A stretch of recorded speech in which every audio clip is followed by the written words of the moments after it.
મહાનગરપાલિકાની ચૂંટણીને લઈને માહોલ જામ્યો છે અને દરેક ઉમેદવારો છે તે પ્રચાર પ્રસારમાં લાગ્યા છે, ત્યારે સ્થાનિક લોકો શું કહી રહ્યા છે વોર્ડ નંબર 10 માં આજે સંદેશ ન્યૂઝ પહોંચ્યું છે, તેમની પાસેથી આપણે જાણીએ।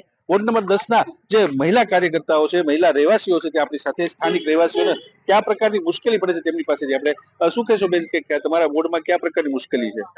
એક તો રસ્તાઓ ખોદી નાખે છે, પછી પાછા એમને એમ રહે છે મહિનાઓ સુધી।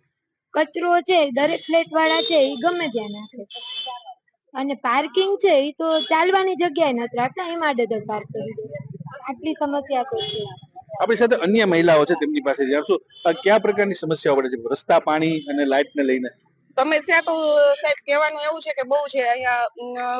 4 મહિનાથી આ રસ્તા ખોદી લીધા છે, વરી બનાવે છે, વરી પાછું નવું ટેન્ડર પાસ થાય એટલે આમાં તો એકચ્યુઅલી એવું કહે ને તો ટેન્ડર માંથી પૈસા કમાવાનો આ ધંધો છે।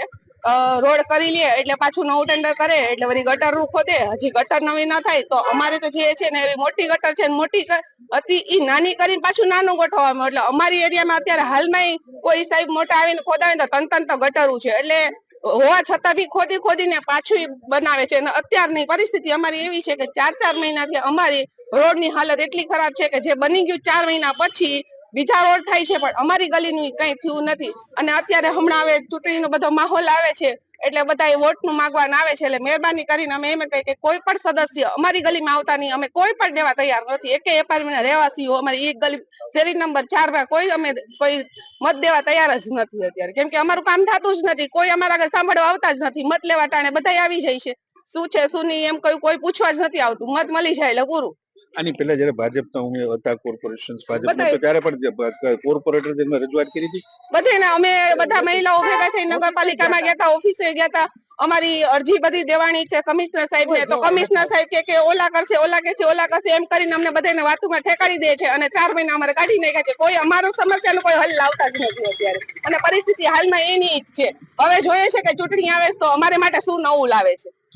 શું કહેશો, તમારે જે રસ્તાની સમસ્યા છે, મોટી ઉંમરના લોકોને મુશ્કેલી પડતી હોય છે? પગથિયા તોડી નાખ્યા છે, પાણીનો મહિનો દિવસ આવતો નથી, અમે લોકો વેચાતું મગાવીએ છીએ, કેમ કે ત્યાં ભાઈ પ્રાઇવેટમાં હતા એટલે અમારી પેન્શન છે નહીં, મારા બાબા કોઈ એક જ છે, એમ તો રસ્તા સરખા કરી દે, 2-3 વખત ખોદી નાખ્યું પણ પાણી આપતા નથી જરાય। અત્યારે હાલમાં મેં ટાંકો 5મો ટાંકો મગાવ્યો, ત્યારે પાણી સમસ્યામાં ઘરમાં હાલે છે। શું કહેશો તમે, જે રીતે ગયા વખતે જે ભાજપના કોર્પોરેટર હતા તમે રજૂઆતો કરી હતી રસ્તાની, શું કીધું?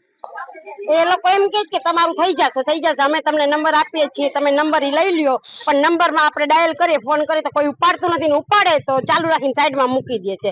અત્યારે જુનાગઢ ને જુનાગઢ નહીં પણ ખાડાગઢ બનાવી નાખ્યું છે આ લોકોએ, કેમ કે એના ઘર જ ભરવા છે। બાપે લૂંટ્યા જુનાગઢ ને, હવે દીકરાઓ લૂંટવા બાકી રીતે નીકળે, પ્રજાને ચૂસી લેશે પછી બેસશે આ લોકો, તાલગી બેસવા નથી, એના ભરાતા નથી। એની યુનિવર્સિટીઓ બનાવી છે, એને કોલેજો બનાવી છે, એનું જ ભરે છે, પ્રજાનું કોઈને ધ્યાન આવતું નથી। પ્રજા જે કરતો કરે, અહીંયા ખાડા એટલા છે, છોકરાઓ પડે, ગાડીઓ પડે, ગાડીના ફોટા પાડીને મોકલે તોય કોઈ જવાબ દેતું નથી, અને ફોન તો ઉઠાવતા જ, હા થઈ જશે, ઉઠાવે તેમ કે થઈ જાય, પછી ફોન જ કોઈ ઉઠાવે નહીં, અને મતદાન ટાણે મત લેવા દોડ્યા આવે છે। એટલે આ વખતે મહેરબાની કરીને અમુક પક્ષના તો કોઈ આવતા જ નહીં, મળશે પણ નહીં, આ વખતે અમારે પરિવર્તન જરૂરી છે જ।